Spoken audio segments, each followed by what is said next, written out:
Folks, we're back on the 2013 Volkswagen CC timing chain motor teardown.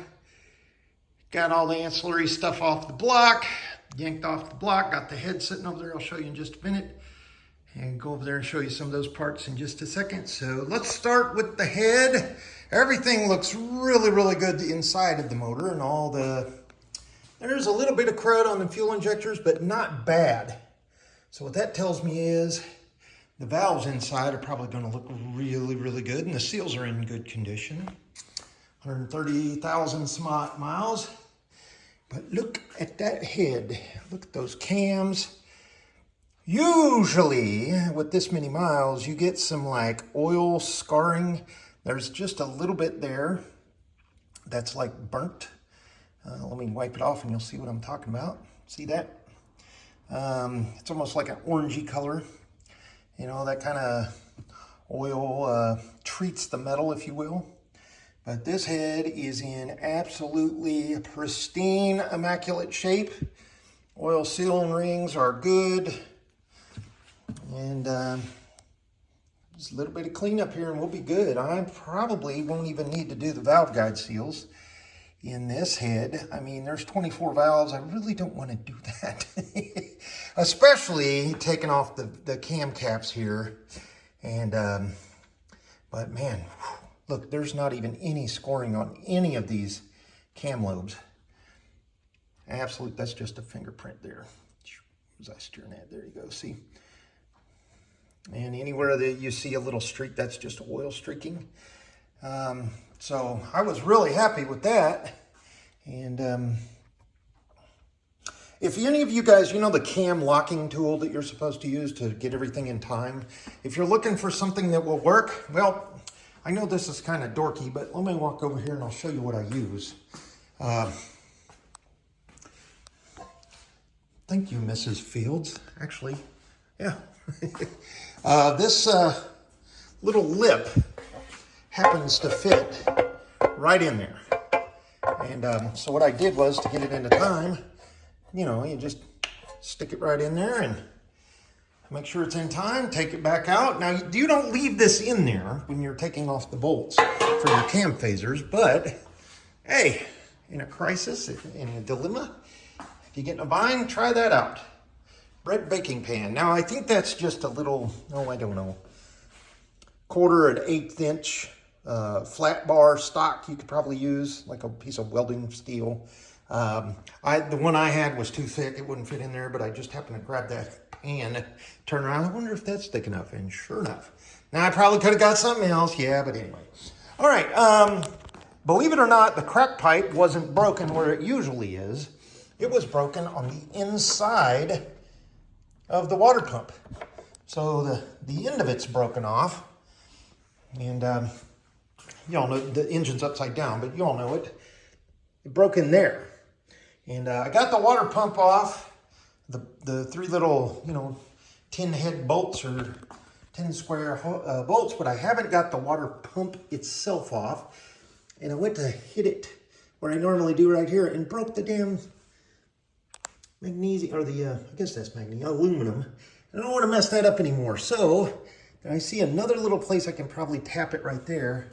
But I think probably, since we're going to replace this water pump, I'll just reach in here and hit it with the socket extension. All right, so here's the block. Got it all semi-stripped down. A lot of the gaskets still there and everything, but look what I found in the oil pump. It's all plastic. And what that is, I'll show you in just a minute whenever we get to the oil pump, or to the oil pan. When you lose a timing chain, you lose all of your guides. So you need to drop your oil pan and get all that crap out of there. What happened, in my opinion, is this person took the time and energy to replace the timing chain, pull off the transmission and all of that, and all of the covers here, get everything all back together, but they didn't drop the oil pan and clean out. So basically this engine's been running with not a whole lot of oil pressure. Yeah, It's all plastic. It's all plastic. And let's go over here and I'll show you what's down in the bottom of the oil pan. Here's the rest of the parts here for that head. Here's the wear on the timing chain guy, and you can see it doesn't help not having a lot of oil. And yeah, so I don't know what that is, good 1/8 inch or so on those. Look at all that shit down in there. Get a little piece for you. Yep, there's your timing chain guide. You know, just come on, man. There's a bolt here, here, here, and here. And then the ones holding the pan on. You drop it, you clean all that stuff out. Now, obviously that pan has to be replaced anyway because, look at that. There's a nice big crack right on the corner too. So, yeah, just goo in there, you know, just seal it up with some Permaseal. Yeah, you know how you do. But they did use excellent sealant on the timing chain, the rear timing chain cover here. So I'm happy with that. I need to pull off the oil pump here. I just got through pulling that oil pan off.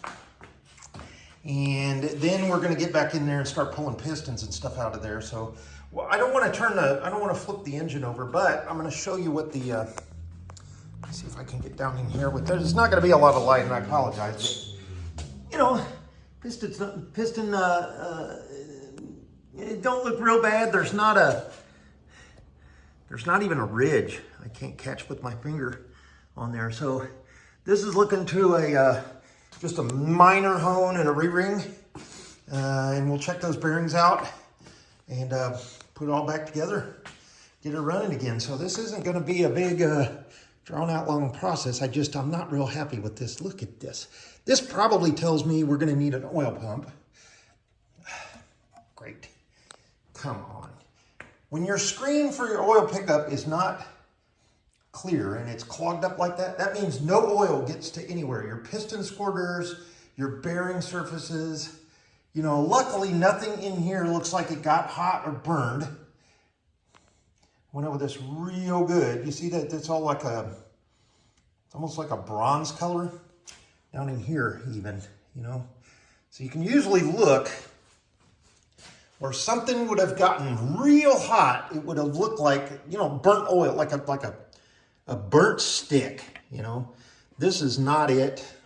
I don't see anything in here that indicative of getting real hot. All the gears are in really good condition. I didn't take off the damper up here. Probably pull that off here just a little bit. You know, those are always fun. And then I will take this to the engine shop just to have them do all the measurements and stuff like that. I'm lazy. I'll pay someone else to do that. But I strip it down so it's real easy for them to hot tank it. And then I'll take the crank and the rods and everything. I do have an ultrasonic cleaner now that'll basically do one piston at a time. And there's 6 in this motor. So while it's at the shop, I'll clean all the pistons up and get some parts ordered. And then we'll get this back together. You know, a little... pickup screens are missing in a couple of places here.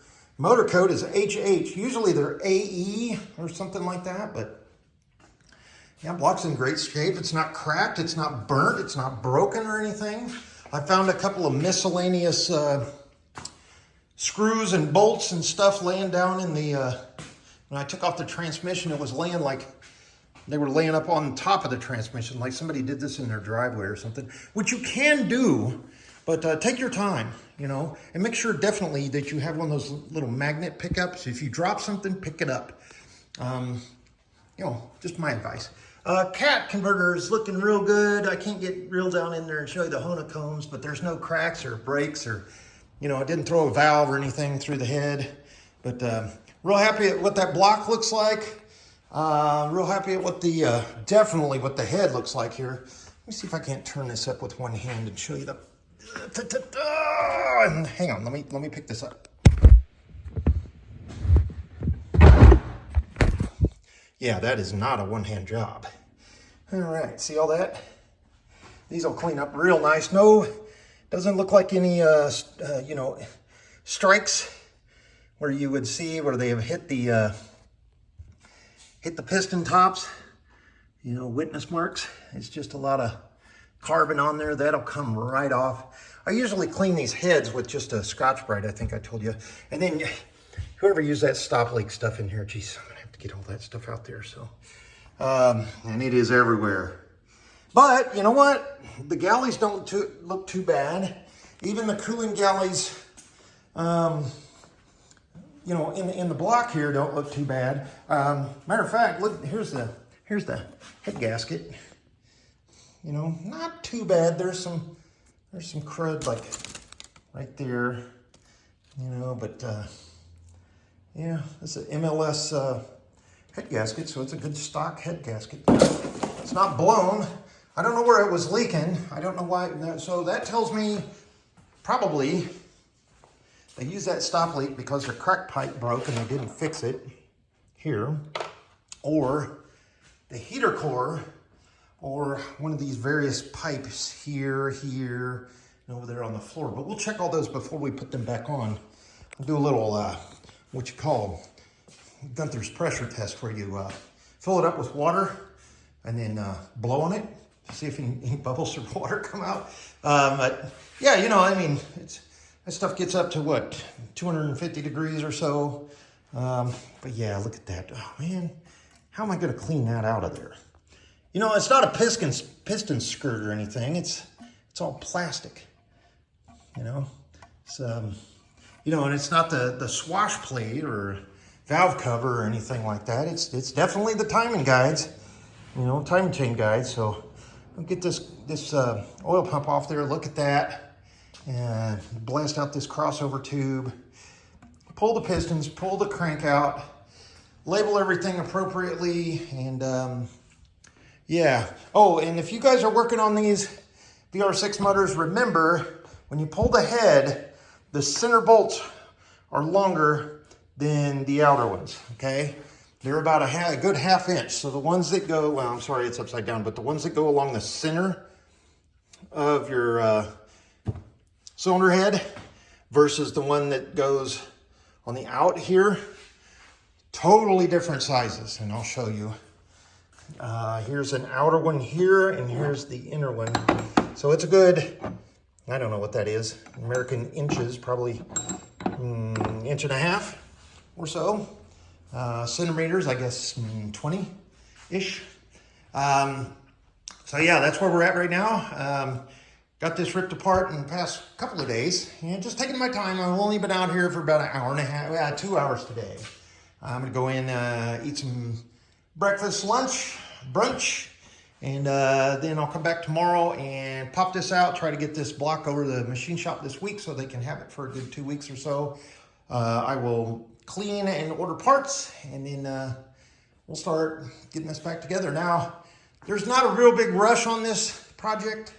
I want to do it right, and of course I don't know where the parts are going to be, if they need to be back ordered or what, but we'll get into it. I would show you all me actually doing the work, but there's plenty of other YouTube videos out there. This is more documentation process for, you know, if and when I go to sell the car, just like I did the Mini and the Volkswagen GTI and that little red Mini and stuff like that. There's documentation behind it, so people know what has been done internally. I am more of a mechanic person, self-taught, YouTube certified. I do not do body work, and I am not a painter by any means. You all know that. And I will never be a painter because I don't want to even attempt it before or again because of my 10,000 times of trying. It has not turned out real good. I did a hood, and that's the last thing I'll ever paint other than a cabinet.